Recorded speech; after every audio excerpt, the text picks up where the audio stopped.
ಎಲ್ಲರಿಗೂ ಇಂದಿನ ತರಗತಿಗೆ ನಮಸ್ಕಾರಗಳು. ಸ್ಪರ್ಧಾಕಾಂಕ್ಷಿಗಳೇ, ಜ್ಞಾನಾಕಾಂಕ್ಷಿಗಳೇ,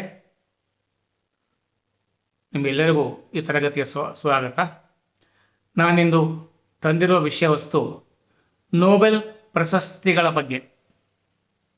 ಸ್ಪರ್ಧಾ ಜಗತ್ತಿನಲ್ಲಿ ಯಾವ ವಿಷಯ ಯಾವಾಗ ಹೇಗೆ ಕೇಳ್ತಾರೆ ಗೊತ್ತಿಲ್ಲ, ನಿಮಗಾಗಿ ಸಂಗ್ರಹ ಮಾಡ್ಕೊಂಡು ಬಂದಿದ್ದೇನೆ. ಎಲ್ಲೂ ಸೋಲನ್ನು ಅನುಭವಿಸಬಾರ್ದು, ಗೆದ್ದೆ ಬರಬೇಕು ಅನ್ನೋದು ನನಗೆ ಎಲ್ಲಿಲ್ಲದ ಒಂದು ರೀತಿ ಉತ್ಸಾಹ ಅಂತ ಹೇಳ್ಬೋದು. ಹಾಗಾಗಿ ಈಗ ನೋಡ್ಕೊಂಬರುವ ನೋಬೆಲ್ ಪ್ರಶಸ್ತಿಗಳನ್ನು ಯಾವಾಗ ಕೊಡ್ಲಿಕ್ಕೆ ಮಾಡಿದರು, ಯಾವ ವಿಭಾಗದಲ್ಲಿ ಕೊಡ್ತಾರೆ, ಹೇಗೆ ಕೊಡ್ತಾರೆ, ಅದರ ಉದ್ದೇಶ ಏನು ಎಂಬುದನ್ನು ತಿಳ್ಕೊಂಬರುವ. 1895ರಲ್ಲಿ ಸ್ವೀಡಿಷ್ ಸಂಶೋಧಕ ಮತ್ತು ಕೈಗಾರಿಕೋದ್ಯಮಿ ಆಲ್ಫ್ರೆಡ್ ನೋಬೆಲ್ ಅವರು ತಮ್ಮ ಉಯಿಲಿನ ಮೂಲಕ ಸ್ಥಾಪಿಸಿದ್ದು ಇದೇ ನೋಬೆಲ್ ಪ್ರಶಸ್ತಿ. ಅವರು ಮರಣದ 5 ವರ್ಷಗಳ ನಂತರ 1901ರಲ್ಲಿ ಮೊದಲ ನೋಬೆಲ್ ಪ್ರಶಸ್ತಿಗಳನ್ನು ನೀಡಲಾಯಿತು. ಅವರು ಮರಣ ಹೊಂದಿದ ಮೇಲೆ 5 ವರ್ಷಗಳ ನಂತರ ಕೊಡಮಾಡಲಿಕ್ಕೆ ಪ್ರಾರಂಭ ಮಾಡಿದ್ದು ಈ ನೋಬೆಲ್ ಪ್ರಶಸ್ತಿ. ಈಗ ನೋಡ್ಕೊಂಡು ಬರುವ ಯಾವಾಗ ಯಾವ್ಯಾವ ವಿಷಯಕ್ಕೆ ಕೊಟ್ಟಿದ್ದಾರೆ ಅನ್ನೋದು. 1913ರಲ್ಲಿ ರವೀಂದ್ರನಾಥ್ ಟ್ಯಾಗೋರ್ ಇವರಿಗೆ ನೋಬೆಲ್ ಪ್ರಶಸ್ತಿ ಕೊಡಮಾಡಲಾಯಿತು. ಸಾಹಿತ್ಯ ವಿಭಾಗಕ್ಕೆ ಆಗ ಇದು ಸರ್ಕಾರ ಅಥವಾ ಪೌರತ್ವ ಬ್ರಿಟಿಷ್ ಭಾರತ. ಬ್ರಿಟಿಷ್ ಭಾರತದಲ್ಲಿ ಮೊದಲ ನೋಬೆಲ್ ಪ್ರಶಸ್ತಿ ಪಡೆದ ಭಾರತೀಯ ಯಾರು ಅಂದರೆ ರವೀಂದ್ರನಾಥ್ ಟ್ಯಾಗೋರ್. ಗೀತಾಂಜಲಿ ಕೃತಿಗೆ ನೀಡಿರುವಂತಹ ಪ್ರಶಸ್ತಿ.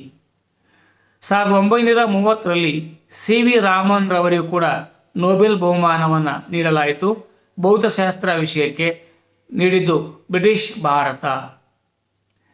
1968ರಲ್ಲಿ ಹರಗೋವಿಂದ ಖುರಾನ ವೈದ್ಯಕೀಯ ವಿಭಾಗದಲ್ಲಿ, ಇವರು ಅಮೆರಿಕದಲ್ಲಿ ಹುಟ್ಟಿದಂತಹ ವ್ಯಕ್ತಿ, ಆದರೆ ತಾಯ್ನಾಡಿನ ಪ್ರೇಮ ಇವರಿಗೆ ಸೆಳ್ಕೊಂಡು ಬಂದು ಅಂತ ನಾವು ಹೇಳ್ಬೋದು. ಆನಂತರ 1979ರಲ್ಲಿ ಮದರ್ ತೆರೇಸಾ ಶಾಂತಿಗಾಗಿ ಇವರಿಗೆ ಪ್ರಶಸ್ತಿ ಕೊಡಮಾಡಲಾಯಿತು. ಆಗ ಭಾರತ ಸ್ವತಂತ್ರ ಪಡೆದಿತ್ತು, ನ್ಯಾಚುರಲೈಸ್ಡ್ ಅಂತ ಕೊಟ್ಟಿದ್ದಾರೆ. 1998ರಲ್ಲಿ ಅಮರ್ತ್ಯ ಸೇನ್ ಅರ್ಥಶಾಸ್ತ್ರ ಭಾರತ ದೇಶದವರು. 2001ರಲ್ಲಿ ವಿ.ಎಸ್. ನೈಪಾಲ್ ಸಾಹಿತ್ಯ ಕ್ಷೇತ್ರಕ್ಕೆ, ಇವರು ಭಾರತೀಯ ಮೂಲದವರಾದರೂ ಕೂಡ ಇವರು ಇರೋದು ಇಂಗ್ಲೆಂಡ್ನಲ್ಲಿ. 2008ರಲ್ಲಿ ವೆಂಕಟರಾಮನ್ ರಾಮಕೃಷ್ಣನ್ ರಸಾಯನಶಾಸ್ತ್ರ ಇಂಗ್ಲೆಂಡ್ನಲ್ಲಿದ್ದಾರೆ, ಇವರು ಭಾರತದ ಜನನ. 2014ರಲ್ಲಿ ಕೈಲಾಸ್ ಸತ್ಯಾರ್ಥಿ ಶಾಂತಿಗಾಗಿ ಭಾರತ ಕೂಡ ಮಾಡಿದವರು, ಭಾರತ ದೇಶದವರು. 2019ರಲ್ಲಿ ಅಭಿಜಿತ್ ಬ್ಯಾನರ್ಜಿ ಅರ್ಥಶಾಸ್ತ್ರ ಕೂಡ ಮಾಡಲಾಯಿತು, ಅಮೆರಿಕಾದಲ್ಲಿ ಇರುವಂಥವರು, ಇವ್ರ ಜನನ ಭಾರತ. 1979ರಲ್ಲಿ ಶಾಂತಿಗಾಗಿ ನೀಡಿರುವಂಥ ಪ್ರಶಸ್ತಿ ಮದರ್ ತೆರೇಸಾನಿಗೆ ಸ್ಕೋಪ್ಟೆ ಅಂದರೆ ಇಂದಿನ ಉತ್ತರ ಮೆಸಡೋನಿಯಾದಲ್ಲಿ ಇವರು ಹುಟ್ಟಿದ್ದು, ಆದರೆ ಭಾರತದಲ್ಲಿ ವಾಸಿಸುತ್ತಿದ್ದರು ಮತ್ತು ಕೆಲಸ ಮಾಡಿದರು. ಉತ್ಕೃಷ್ಟ ನೋಬೆಲ್ ಶಾಂತಿ ಪ್ರಶಸ್ತಿ ಪಡೆದ ಮೊದಲ ನೈಸರ್ಗಿಕ ಭಾರತ ಪ್ರಜೆ, ಭಾರತದ ಮೊದಲ ನೈಸರ್ಗಿಕ ಭಾರತ ಪ್ರಜೆ ಯಾರು ಅಂದರೆ ಮದರ್ ತೆರೇಸಾ. ನೆನಪಿಟ್ಕೊಳ್ಬೇಕಾಗಿದ್ದೆ. ಭಾರತದಲ್ಲಿ ಕೆಲಸ ಮಾಡಿದ್ದಕ್ಕಾಗಿ ಶಾಂತಿ ಪ್ರಶಸ್ತಿ ಕೂಡ ಕೊಟ್ಟಿದ್ದಾರೆ. ಯಾರಿಗೆ ಅಂದರೆ ಕೈಲಾಶ್ ಸತ್ಯಾರ್ಥಿ 2014ರಲ್ಲಿ. ಇದು ಕೂಡ ಶಾಂತಿಗಾಗಿ. ಅಂದರೆ ಏನು ಶಾಂತಿ ಅಂದರೆ ಬಾಲ ಕಾರ್ಮಿಕ ಪದ್ಧತಿ ಮತ್ತು ಮಕ್ಕಳ ಹಕ್ಕುಗಳಿಗಾಗಿ ಅವರು ಹೋರಾಟವನ್ನು ಮಾಡಿದರು. ಮಲಾಲಾ ಯೂಸುಫ್ ಜೈ ಪಾಕಿಸ್ತಾನದ ಜೊತೆ ಹಂಚಿಕೊಳ್ಳಲಾಗಿದೆ. ಕೈಲಾಶ್ ಸತ್ಯಾರ್ಥಿಗೂ ಮತ್ತು ಮಲಾಲಾ ಯೂಸುಫ್ ಅವರಿಗೂ ಕೂಡ ಕೊಡಮಾಡಿರುವಂಥ ಪ್ರಶಸ್ತಿ ನೋಬೆಲ್ ಪ್ರಶಸ್ತಿ. 1901ರಲ್ಲಿ ನೋಬೆಲ್ ಪ್ರಶಸ್ತಿಯನ್ನು ಕೊಡಮಾಡಿದ್ದು ಯಾರಿಗೆ ಅಂದರೆ ಜರ್ಮನಿಯ ಭೌತಶಾಸ್ತ್ರ ಪಾರಂಗತ ವಿಲಿಯಮ್ ರಾಂಟೆಜನ್ ಇವರ ಸಾಧನೆ ಕ್ಷಕಿರಣಗಳ ಆವಿಷ್ಕಾರ. ಮೊದಲ ಮಹಿಳಾ ಪ್ರಶಸ್ತಿ ವಿಜೇತೆ ಪ್ರಪಂಚದಲ್ಲಿ ಯಾರು ಅಂದರೆ ಮೇರಿ ಕ್ಯೂರಿ, ಪೋಲೆಂಡ್ ಮತ್ತು ಫ್ರಾನ್ಸ್. 1903ರಲ್ಲಿ ಇವರಿಗೆ ಕೊಡಮಾಡಲಾಯಿತು ಭೌತಶಾಸ್ತ್ರ ವಿಷಯಕ್ಕೆ. ವಿಕಿರಣಶೀಲತೆಯ ಸಂಶೋಧನೆ ಇವರ ಕಾರ್ಯಕ್ಷೇತ್ರ. 1911ರಲ್ಲಿ ರಸಾಯನಶಾಸ್ತ್ರ ಕೂಡ ಪಡೆದಿದ್ದರು, ಇದಕ್ಕೂ ಕೂಡ ಪ್ರಶಸ್ತಿ ಸಿಕ್ಕಿದೆ. 2 ವಿಭಿನ್ನ ವಿಜ್ಞಾನಗಳಲ್ಲಿ ನೊಬೆಲ್ ಪ್ರಶಸ್ತಿಗಳನ್ನು ಗೆದ್ದ ಏಕೈಕ ವ್ಯಕ್ತಿ ಯಾರು ಅಂದರೆ ಮೇರಿ ಕ್ಯೂರಿ. ನೊಬೆಲ್ ಪ್ರಶಸ್ತಿ ವಿಜೇತ ಕುಟುಂಬ ಕ್ಯೂರಿ ಕುಟುಂಬ. ಮೇರಿ ಕ್ಯೂರಿ ಭೌತಶಾಸ್ತ್ರ 1903 ಅಥವಾ 11 ರಸಾಯನಶಾಸ್ತ್ರ. ಪಿಯರ್ ಕ್ಯೂರಿ ಇವರ ಪತಿ ಭೌತಶಾಸ್ತ್ರಕ್ಕೆ 1903ರಲ್ಲಿ. ಐರನೋ ಜೂಲಿಯಟ್ ಕ್ಯೂರಿ ಮಗಳು ರಸಾಯನಶಾಸ್ತ್ರಕ್ಕೆ 1935ರಲ್ಲಿ. ಫ್ರೆಡರಿಕ್ ಜೂಲಿಯಟ್ ಕ್ಯೂರಿ ಅಳಿಯ ರಸಾಯನಶಾಸ್ತ್ರ 1935. ಎಷ್ಟು ಆಶ್ಚರ್ಯ! ಗಂಡ, ಹೆಂಡತಿ, ಮಗಳು, ಅಳಿಯ, ಬುದ್ಧಿಜೀವಿಗಳ ಕುಟುಂಬ ಕ್ಯೂರಿ ಕುಟುಂಬ. ಅತ್ಯಂತ ಕಿರಿಯ ಪ್ರಶಸ್ತಿ ವಿಜೇತ ಯಾರು ಅಂದರೆ ಜಾನ್ ಬಿ ಗುಡ್ನಫ್, ಅಮೆರಿಕ ದೇಶದ್ದು. 97 ವಯಸ್ಸು ಇವರಿಗೆ. 97ನೇ ವಯಸ್ಸಿಗೆ ನೊಬೆಲ್ ಪ್ರಶಸ್ತಿಯನ್ನು ಪಡೆದವರಾಗಿದ್ದ. ರಸಾಯನಶಾಸ್ತ್ರದಲ್ಲಿ ನೊಬೆಲ್ ಪ್ರಶಸ್ತಿ 2019ರಲ್ಲಿ. ಸಾಧನೆ ಲಿಥಿಯಂ ಇಯಾನ್ ಬ್ಯಾಟರಿಗಳ ಅಭಿವೃದ್ಧಿ.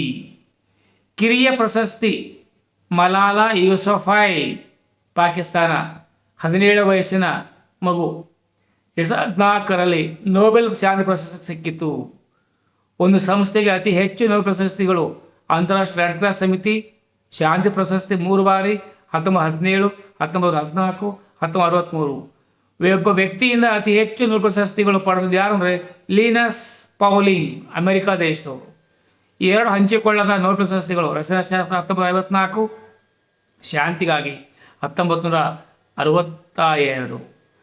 ನೊಬೆಲ್ ಪ್ರಶಸ್ತಿಗಳನ್ನು ತಿರಸ್ಕರಿಸಿದವರು ಮತ್ತು ನಿರಾಕರಿಸಿದವರು ಯಾರ್ಯಾರು ಬರ್ತಾರೆ ನೋಡ್ಕೊಂಡು ಬರುವ. ಲೆಡುಕ್ ತೋ, ವಿಯೆಟ್ನಾಂ ದೇಶದವರು ಶಾಂತಿಗಾಗಿ ನೀಡಿದರು. 1973ರಲ್ಲಿ ವಿಯೆಟ್ನಾಂ ಯುದ್ಧ ಪರಿಸ್ಥಿತಿಯಿಂದಾಗಿ ಅದನ್ನು ತಿರಸ್ಕರಿಸಿದರು.